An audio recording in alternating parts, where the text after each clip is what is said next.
At this point, I'd be happy to answer any questions from anybody in the audience, any representatives of press who are here. Thank you very much for your presence. Thank you.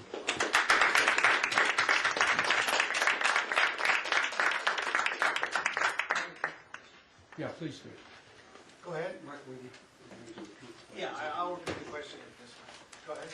Okay, my name is Patricia Salisbury. I'm with Executive Intelligence Review, and my publication has just finished a review of the state of the health infrastructure in the country, including the way in which what you might call brick and mortar capabilities are, for example, a problem in the current shortage of physicians. We included, for example, I'm sorry, ma'am. Do you have a question for the Yes, I do. Okay. And I'm getting to it, and I won't take that long. I just want to say one more sentence. We included an interview with Dr. Richard Cooper, and he made the point that will be short 200,000 physicians, and it will take 10 years if we began now to redress this balance, because the schools needed to train physicians are not available at this point. So my question, Congressman Kucinich, is have you considered the question of infrastructure if we were to prevail and H.R. 676 were actually to pass? 46 million more people, thankfully, would be insured. Have you considered how the healthcare infrastructure necessary to deal with that, which already cannot deal with the situation today? Well, I got the question. We have to look at why is it that doctors have left medicine? Why is it that nurses have left medicine? Why are people less attracted to medicine?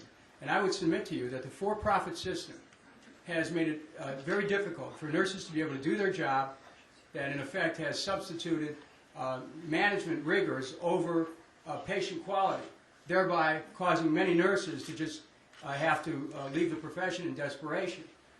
We certainly know that as we transit to a national health insurance plan, that there'll be a need to make sure that there's enough nurses and doctors to be able to cover the demand. The problem here isn't going to be to meet the demand, because I think that there are so many young physicians who are out there right now, and I addressed the American Medical Students Association on this exact question a few months ago. They're ready to get into medicine and stay into medicine and serve the people. They just want to make sure that they can practice medicine and not have to be accountants as well. And so this plan is going to open the doors for all those who really want to practice medicine, the doctors and the nurses, and the solution is essentially included in the plan for national health care. It anticipates that there's going to be increased demand. You want people to seek out medical care initially, because that preventive care is what sets the stage for cost savings in the system. Part of the problem with the current system is that when people rely on emergency room care, by the time they get there, they're already demanding a level of expenditures for acute and critical care that perhaps months and years earlier would have been solved with just a basic assessment with some treatment. I mean, if there was ever a case where an ounce of prevention is worth a pound of cure, it's in our proposal for universal health care. Next question. Yes, sir. Congressman, I'm just, Deborah Berger and Oliver Fine asked to jump in on this. Of course, please do. As a registered nurse working with diabetic patients on a daily basis, what I see happening as a result of our own poor health care bureaucracy right now, patients often delay their care, and I have seen patients that don't get treatment for an infected wound that would take 5 minutes of nursing care in a clinic, that as a result of that are in the hospital 24 hours a day, often for 5 to 10 days or 14 days, suffering from an amputated leg because they did not have the ability to pay for an office visit that would take 5 minutes of care. And so in our system right now, we have nurses that are providing care 24 hours a day for a patient for 2 weeks when it would have taken a 10-minute visit with a nurse. And in that system, we're already overburdening our doctors, our nurses, and our healthcare system because we're not doing the adequate prevention that we need to do. Just to say, as a general internist, one of the most frustrating experiences I've had is having to get prior approvals for various tests, MRIs, CAT scans, visits to specialists when I need to consult them. And this really drives up both the cost of care, because I have to employ an additional person in my office, in essence, to do those kinds of contacts, as well as being very frustrating in terms of patient care. And I think that, thank you, Doctor, this is one of the reasons why you have so many nurses and so many doctors supporting this bill, because they realize two things. First of all, to permit them to do the job that they went into medicine for, but also it's going to open up the doors for more people to go into medicine, because they realize that they'll really be able to open up their hearts and do the work that they wanted to do. Gentleman in the back. Congressman Paul Krosek, Copley News Service. The statement was made earlier that the health care tax reduction the President proposed last night favors the rich. The administration says that of all those who have employer-paid health insurance, only the 20% of the 20% of the policies, the most generous policies, the holders of those policies would have to pay more in taxes. Everybody else would pay the same or less.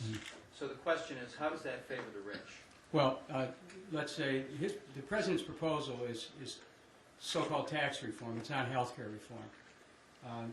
It encourages the lowering of health care coverage, and it rewards the wealthy at the expense of the poor. It assumes that overinsurance isn't a problem. Now, let me just look at what the President is proposing for a moment. This administration believes that the market will be able to meet the needs of people with respect to health care. Now, why do we have 46 million Americans who don't have health insurance, and why do we have another 50 million who are underinsured? Because of the cost of health insurance. Policies keep going up and up. People are being priced out of health insurance. It's obvious that a market-based solution is a false solution.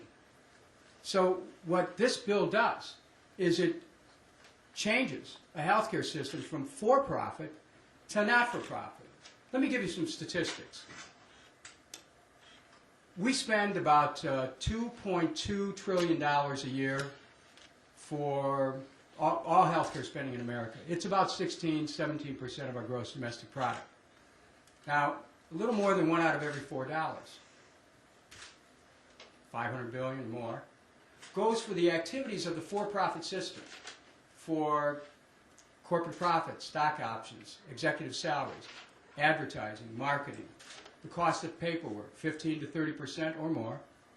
And if we took that money, just that money right there, 500 to perhaps as much as $600 billion, and put that into health care, as this bill advocates, we then would have enough money to cover all basic health care needs for the American people. And in addition to that, what this bill will provide is fully paid dental care, vision care, mental health care, long-term care, which ought to be of great interest to the baby boomers, and a prescription drug benefit. So we are already paying for a universal standard of care, which just we're not getting it.